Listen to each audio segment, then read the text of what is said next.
हाँ देखिए, कई दिनों से चलने वाला प्रकरण हाथी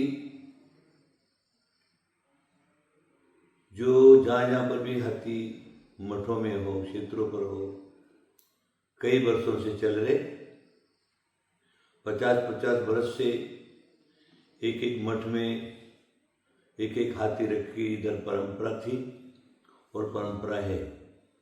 कर्नाटक में हो चाहे महाराष्ट्र में हो, उसमें हमारे जैन मठ ऊंचा पद्मावती वगैरह हैं, ज्वालामालिनी, श्रवणबेलगोल, या महाराष्ट्र में कोल्हापुर मठ, नानी में नानी मठ, और भी यहाँ पर शेरवाल, भेड़कियाल, कोथली, ये सब मठों के अंदर कई वर्षों से हाथी रखने की परंपरा है और वो परंपरा चली आ रही।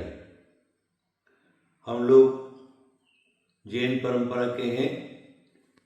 जैन परंपरा के लोग इतने अहिंसावादी हैं, एक पत्ते को भी तोड़ना पेड़ का उसको पाप मानते हैं, तो हाथी को किसी प्रकार का तकलीफ देना वो हमारे जैन परंपरा में नहीं है। मैं समझता हूँ जो भी ये हाथियों का संचालन कर रहे और इकट्ठा कर रहे, उनकी अपेक्षा हम लोग हाथियों का बराबर जो है उनकी सुरक्षा रखते हैं। उनको भूखा नहीं रखते, उनको प्यासा नहीं रखते, उनको कोई मार नहीं सकता। महावत तक को टच किया हुआ है। हमारे कुंतुगिरी क्षेत्र पर भी एक हथिनी है, छोटी बच्चा 11 साल की थी, तब से उसको लेकर के आए और एकदम शांत है और समझ लीजिए किसी प्रकार का कोई भी उससे कोई तकलीफ नहीं, और हम लोग भी उसको कोई तकलीफ नहीं देते हैं।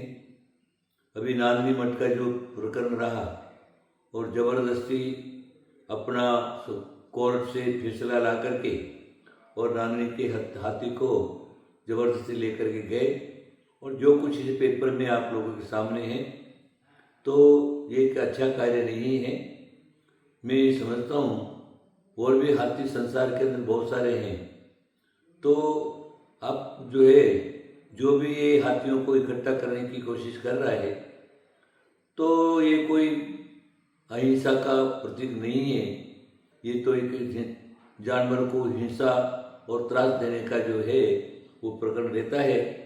इसलिए मैं समझता हूँ कि कम से कम हमारे जैन के जो भी हाथी वगैरह जहाँ पर भी हैं उनको सुरक्षित किया जाए, और जो लेकर के गए हैं उनको वापस उनको दिया जाए। उसके लिए मैं भारत सरकार को भी और स्थानीय हमारी महाराष्ट्र सरकार है, जो भी किसी भी की पार्टी की हो, उनको मेरा कहना है कि वो इस प्रकार का जो है प्रकरण आगे नहीं होने देवे। जो हाथी जहाँ पर हैं वहीं रहेवे, और जो लेकर के उनको उसको वापस लाने का प्रयत्न करें। सरकार का भी एक बहुत दायित्व होता है, पर उनकी जवाबदारी रहती है कि आपकी सरकार महाराष्ट्र सरकार के अंदर क्या हो रहा है, कहाँ पर क्या हो रहा है। तो मेरा इतना ही कहना है, जितने हमारे मुख्यमंत्री हैं, उप मुख्यमंत्री हैं, आदि जो भी हैं, वो सब जो हैं इस बात के लिए आवाज़ उठाएं और जाके हाथी वहीं देवें, और उसके लिए भरचक जो है सभी लोग प्रयत्न करें। अगर जाना पड़े तो राष्ट्रपति तक जा करके वहाँ से ऑर्डर ले करके और उन हाथियों को यथावत रखें। हम लोग ये तो जवाबदारी दी कि मेरे क्षेत्र पर हाथी है, मैं स्वयं ही उनको खाना देता हूँ, उनका ध्यान रखता हूँ, और ऑफिस के अंदर भी महावत को भी एकदम टाइट रखता हूँ, ताकि वो प्यासी भी नहीं रहे, भूखी भी नहीं रहे। और यहाँ क्षेत्र पर हमारे रामली वगैरह से पास में है, हमारे हिंदू धर्म के बहुत से धर्मात्मा आते हैं, तो दुनिया भर के केले के झुंड लेकर के आते हैं और उनको खूब अच्छी तरह से खिलाते हैं। तो वहाँ से भी खाने की व्यवस्था उनकी बहुत अच्छी है, रहने की व्यवस्था अच्छी है, किसी प्रकार का उनको कोई त्रास नहीं है।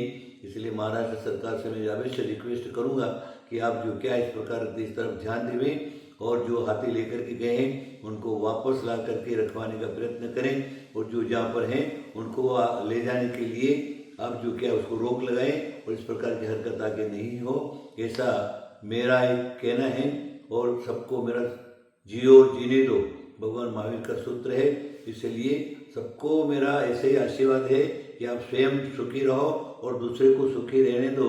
आशीर्वाद आशीर्वाद आशीर्वाद।